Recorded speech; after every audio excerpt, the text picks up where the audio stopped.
עמוי, כי דם עבודו יקום, ונקום יושיב לצורו, וכיפר עד מוסוי עמוי, ונקום יושיב לצורו, וכיפר עד מוסוי עמוי. הרנינו גויים עמוי, כי דם עבודו יקום. הרנינו גויים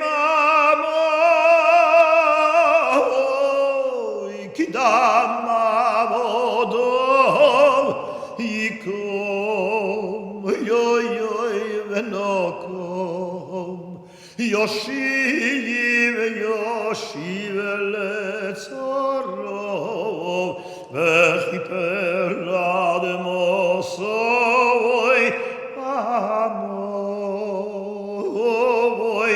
ונקום יושיב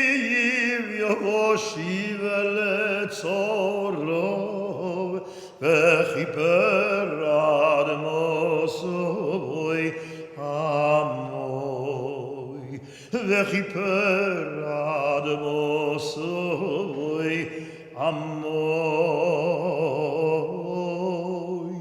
וכיפר עד מוסוי עמוי.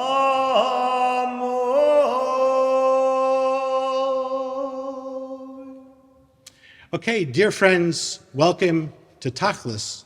As we know, when the Jewish congregation prays, they are led and are represented by the Chazan, or the Shliach Tzibur, who leads them in prayer.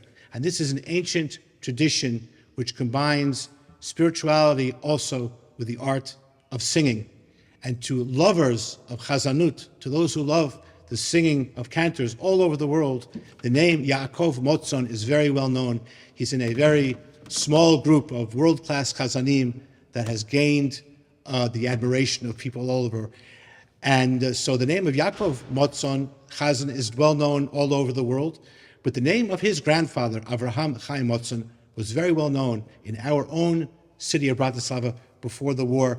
Yaakov, welcome to Tachlis and welcome to Bratislava. And tell me something about your grandfather, Avraham Chaim Motzen. Unfortunately, I didn't have the chance to meet him because he was perished in the Holocaust. But through my father, Olav Shalom, Rabbi Yosef Shloimer, I heard who was my grandfather. And he was not only the Chazan in the city, he was the Shoichet, and also the ones that gave smicha to the Shochtim, who is Rabbi Akiva Sofer, and the Shoichet Hofstadter, that is the grandfather of David Hofstadter from Dirshut. And I have even a copy of this. But my grandfather was a Hasidic Jew that came to Preshburg, but he was a very good Shoichet, to the point that I understand that Rabbi Akiva Sofer ate only from his shechita, and the only place that he came to eat at home, it was by my grandfather. But he was also the Baal Tefillah here. And a lot of the stuff, the nusach that I know, it's from my late father, that was also Baal Tefillah, from him and from the great-grandfather, that was his father-in-law, Rabbi Mordechai Felberboim from Koson. So did your grandfather survive the war? Unfortunately, he was killed in Auschwitz, and my grandmother too, and one of my aunts, and even my cousin, first cousin that died.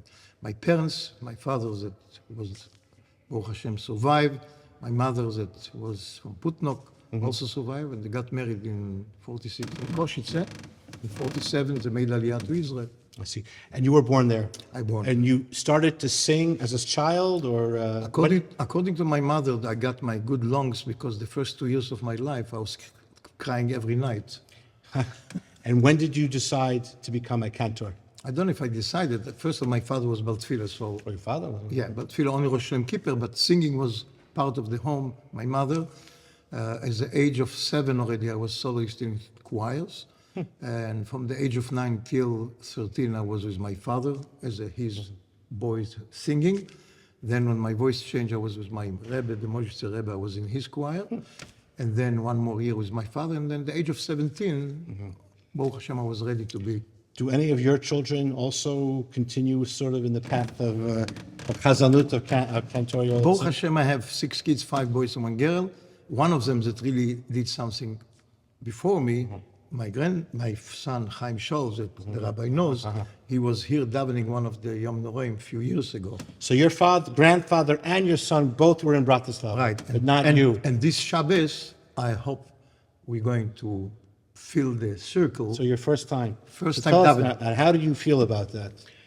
It's very emotional. It's to know that they're going to stand on the same place that my grandfather was here, and I assume that my father was here as a kid, because he was in the yeshiva in Preshborg. So it's a history, and I think that God gave me the schus to be here. And one of the beautiful melodies I understand that has become accepted is one that you composed for someone else named Avraham Chaya. Tell us about that. Who was this person? He was my little brother, only brother. I have one sister, Baruch Hashem, that's Lang Gesund. He got killed exactly next Shabbat, 40 years in the Jewish calendar. In the other calendar is today. 40 years is not amazing that this day, 40 years later. He got killed in Lebanon War on the 4th day of the war. Him and Shlomo Uman, I don't know if you remember the name, Professor Uman, the Nobel Prize Israeli. Yeah, his father. So his son, and my brother was the best friend. The boss was in Bern in tank. And during the Shiva, the words, Harninu Goim Amor, Kedam Avadamiko, that God will be the ones that will take revenge of all the people that got killed, that we sang on Shabbat most of the time. So I composed this song, and then later on I added also Chazonos, and it became very known. So I have one personal request as Rabbi. Please tell us one sentence. I meet it all the time. After the tragedies and horrors of the Shoah and World War II, believing in God and Emunah, from your family and your parents, what did you see?